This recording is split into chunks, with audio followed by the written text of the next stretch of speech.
Since Donald Trump won, people have constantly asked how he was able to beat Hillary Clinton. How did he do it? And a lot of people bring up how the Democrats abandoned the working class, how identity politics is pushing white people to the Republican Party, and that's fair. But I also think that overall the left is becoming perceivably weak. We keep hearing stories about college students who think words are violence and that speech will make them unsafe. And when we see these stories, I can't help but feel like, yes, the left has become frail. I recently watched a speech by Obama as he was rallying the Democrats, and it reminded me as to how he was able to win twice. Because Obama is strong. He speaks with confidence and command, and people want to get behind that. People want their leader to have strength. But who do the Democrats have today? I just don't see it. And when we see this constant attempt at fairness, and when we see people like Bernie Sanders back down after activists take over a stage, it just feels like they don't have the strength to lead. A story is going around right now. The New York Times is changing the way they're presenting election data in real time because the needle they used in 2016 was causing people to have nervous attacks. And once again, it feels like the people in this country are just becoming too weak. And that's why the Republicans are able to keep winning.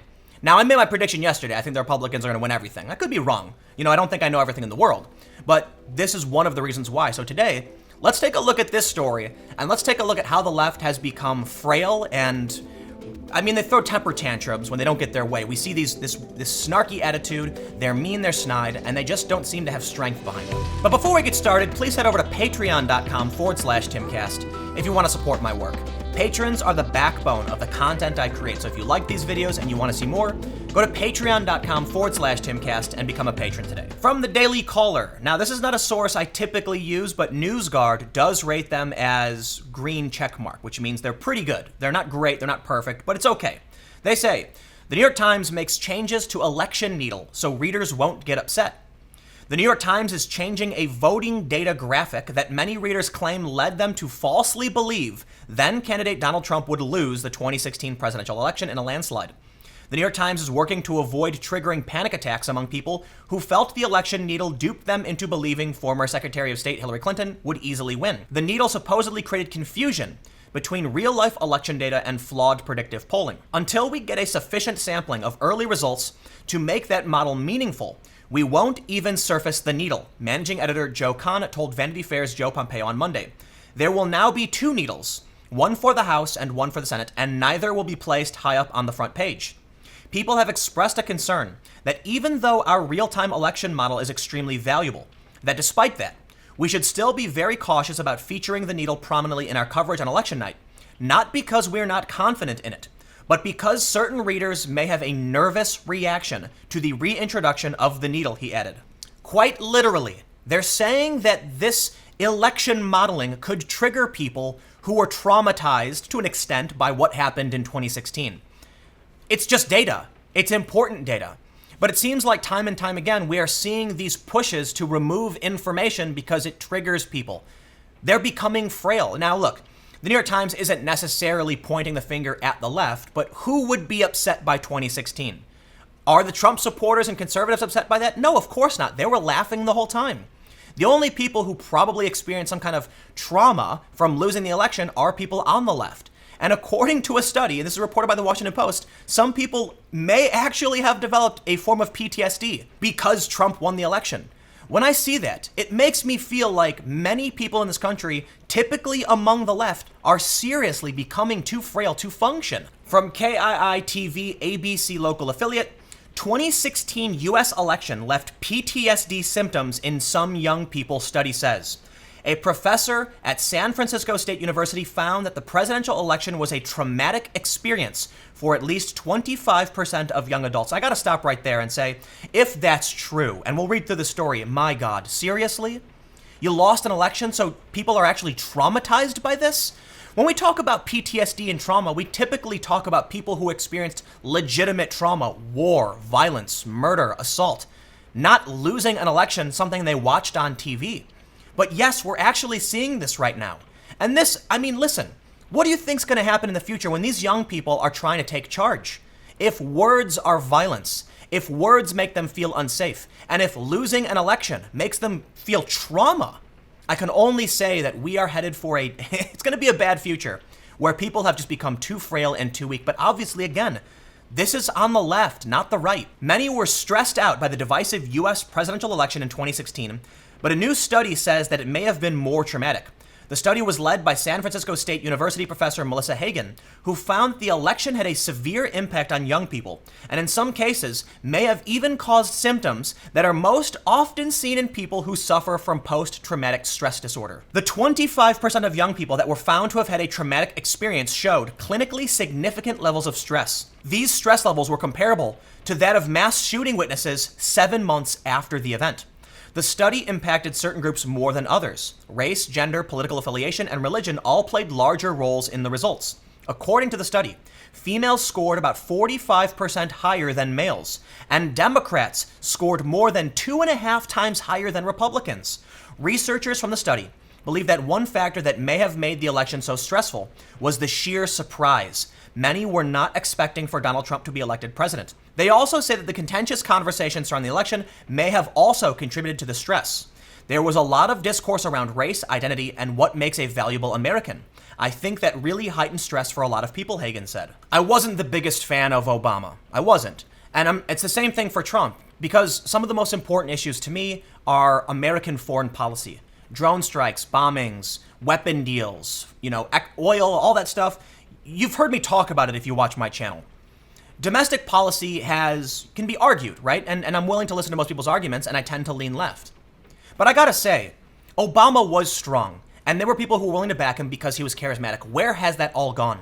Why are we now hearing that people in this country are experiencing trauma and symptoms of PTSD because a Republican won an election? It is mind-numbing, and it is terrifying when you realize that young people who are poised to take over the future of the world, at least a quarter of them, experienced PTSD over an election. Seriously. I've witnessed people die. I have witnessed people get shot in the head with riot weapons. I've been tear gassed. I do not have trauma. And I was still shocked by what happened in 2016. What are we supposed to expect when these are the people who are being lifted up? Why did the Democrats lose? Because after Obama, they just don't have the strong figures. This is one of the reasons why I've said that I think Michael Avenatti could actually stand up to Trump. I don't necessarily think he could win in 2020, but at least he's willing to stand up and refuses to back down. One of the main reasons I think this is happening is that parents are what's called bulldozer parents. They used to say it was helicopter parenting, where the parent would hover over the kid and make sure they were safe. But bulldozer parenting is when they plow out all obstacles in front of these children. And so the kids grow up frail and weak, and they don't know how to deal with simple things like losing an election. Donald Trump winning, not the end of the world. But you know what, too? The media is certainly fanning the flames. I made a tweet recently. I said that violent crime is down. That's a fact. Fascism is not back in the United States. That is also a fact. Things used to be way worse. I hear stories from my parents about racism back in the day, and coming from a mixed race family, what they had to deal with when it comes to miscegenation laws in the United States. All of that's gone. We're doing great. Things are getting better. But for some reason, there are people literally tweeting that today in the midterms, they're voting against the Nazi party. They're voting against Nazis. It's just not true. What has happened to people in this country that they become so frail and weak that they see Nazis around every corner, that they literally get PTSD because someone won an election? Donald Trump might have some extreme policies, for sure. And there's a lot to criticize him on. A lot of the stuff he's done, Obama did too. So let's be rational about what the presidential office means and what comes with it. Trump, in my opinion, is only somewhat worse than a lot of the other presidents we've had in terms of a lot of the worst violence we've seen with state repression and a lot of the policies he enacts. I'm not a huge fan of a lot of what the Republicans are doing, but for the most part, it's kind of like, is this better or worse than the Republicans of way back when? Honestly, I don't think so. George W. Bush started foreign wars. There were a lot of things that George W. Bush and Dick Cheney did that I think are a million times worse. But the rhetoric around Trump has become so extreme that people are panicking, claiming that there's literally Nazis everywhere. And they're not. There is a moral panic happening on the left where they've become so frail and so sensitive to the slightest things that I just don't see them winning in the future. Now look, yesterday I said, I think the Republicans are going to win. This is just another reason why I think that's the case. I could be wrong, right? I don't think I know everything in the world. I think it's entirely possible I'm wrong, and my job isn't predicated on making accurate predictions. But listen, this story came out today. It was originally reported a few days ago. When you hear that people who got PTSD because someone won an election, I can't imagine these people will have the strength to rally anyone to support them. They won't have the strength to stand up to your average American adult. Like, how many regular adults, Gen Xers, boomers, are going to throw have panic attacks over Donald Trump? I would assure you it's very few. This is predominantly affecting people on the left. That's what the story says.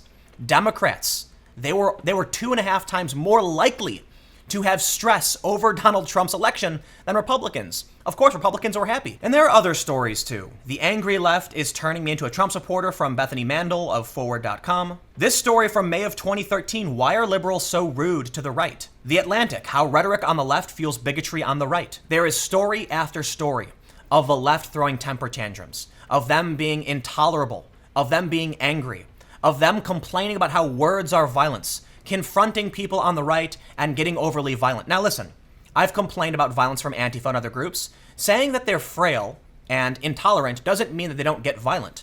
When kids have temper tantrums, they thrash about screaming, and sometimes young kids will actually bite people or hit people. They do. When kids fight, they hit each other. All of this, in my opinion, is a symptom of bad parenting and bad leadership and an inability for these people to emotionally mature. Do I think every Democrat is like this? No, of course not. I just think that they need to call it out. They need to do something about it because they're going to keep losing if they can't have a strong figure say, stop, and this is what we need to do. Obama had that strength, but his time has come and gone. Now who do they have? I just don't see anyone. They've taken this path. They've tried so hard to be overly sensitive and fair to everybody that when Bernie Sanders is on stage and activists take it over, he just backs away and puts his head down. That's not strength. That's not leadership. And a lot of people felt that he made an example that day. He showed people that he would not be strong enough to stand up and defend their rights as Americans. And that's when he lost a lot of people. He also made some identitarian statements. But I think it's fair to say that if any number, 1%, 2% of people on the left are going to experience PTSD over an election, they are seriously lacking in the strength department. But you know what? Let me know what you think in the comments below. We'll keep the conversation going. How do you feel about all this? Is it surprising? It's extremely frustrating to me. It makes me angry. You know, I did a video yesterday with someone on the left about what the left believes and what they don't. I thought it was a good conversation. Ultimately, I don't think we really got anywhere necessarily. I think he made some good points, but for the most part, I don't think he recognized what this problem is. This is Democrats. It says in this story, Democrats scored this way. We are talking about the political parties. We are talking about who you need to support. And straight up, according to a study, Democrats substantially 2.5 times more likely to experience trauma over losing an election. That is weakness we can't afford, and it presents a problem for those who believe in progressive policies and socially liberal policies. We don't have the leadership in the Democratic Party, and that's what the Democratic Party needs. But again, comment below. We'll keep the conversation going. You can follow me on Twitter at Timcast. Stay tuned. New videos coming up on my second channel, youtube.com/TimcastNews. That's at 6 p.m. I may or may not do a live stream tonight for the election. We'll see what happens. So follow me on Twitter and I'll post any updates. But again, thanks for hanging out, and I'll see you all next time.